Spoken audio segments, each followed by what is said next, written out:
আসসালামু আলাইকুম, সবাই কেমন আছেন? আজকে আপনাদেরকে দেখাবো কি করে মূলার শাক রান্না করতে হয়। খুবই সহজ, সবাই এই কাজটা করতে পারে। তাও আমি একটু দেখাচ্ছি। আমি প্রথমে ফ্রাই প্যানে একটু ভালো করেই তেল ঢেলে দিলাম, একটু তেল দিলাম। তেলটা গরম হওয়ার সাথে সাথে তেল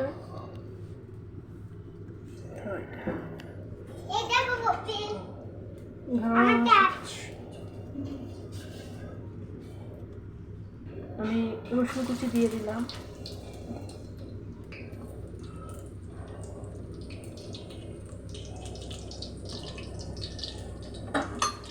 রসুন কুচিটা একটু ভেজে দিচ্ছি।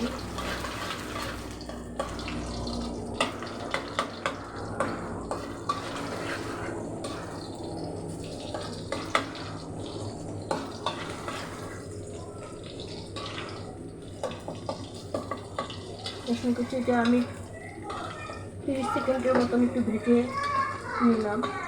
হালকা একটু কালার হলো, দেখতেই পাচ্ছেন আপনারা। তাতে আমি পেঁয়াজ কুচি রেখে দিচ্ছি।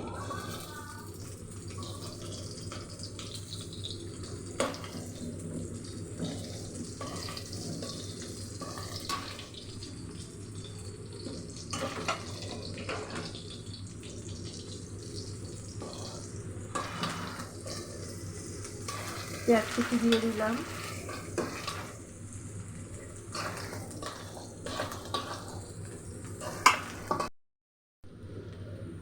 পেঁয়াজ কুচিটা একটু ভেজে নিচ্ছি, সামান্য একটু ভেজে নিলাম পেঁয়াজ কুচিটা। এখন আমি কাঁচামরিচ দিয়ে দিচ্ছি।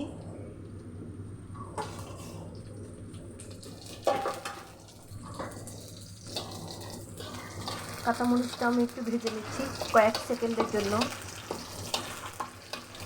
এখন আমি মূলা শাকগুলো দিয়ে দিচ্ছি। আমি মূলা শাকগুলো আগে থেকে কুচি করে কেটে ধুয়ে রেখে এসেছি।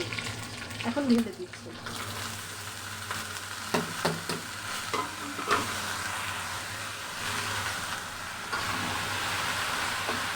শাকটার সাথে আমি পেঁয়াজ কুচি, তেলে মাখানো পেঁয়াজ কুচি, রসুন কুচি আর মরিচগুলো একটু ভেজে নিচ্ছি।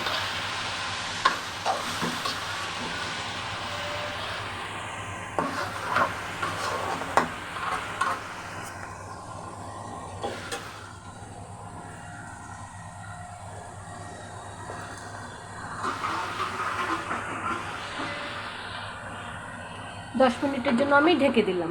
10 মিনিট পরে আবার আপনাদেরকে দেখা। আমার ফিরে আসলাম, 10 মিনিট হয়ে গেছে। আমার শাকটা একটু ভালো করে নেড়ে চেড়ে নিচ্ছি।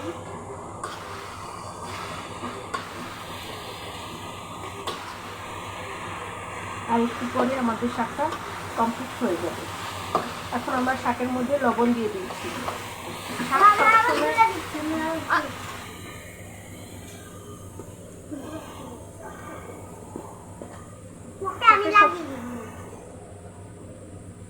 শাকে সবসময় লবণ পরে দিতে হয়।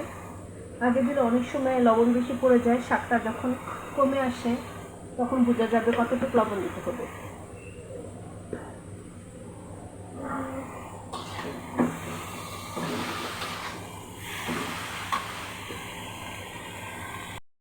ফিরে আসলাম, হয়ে গেল আমাদের মূলা শাক। আমি চুলাটা অফ করে দিচ্ছি।